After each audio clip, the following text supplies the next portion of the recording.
32வது ஸ்லோகம்.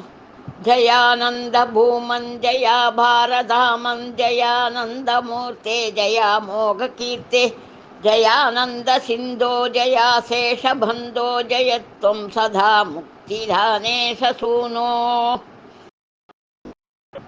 அபரிதமான ஆனந்தத்தை உருவாக உடையவரான ஹே சுப்பிரமணிய கடவுளே, உன்னுடைய பெருமையை பிரகாசப்படுத்து.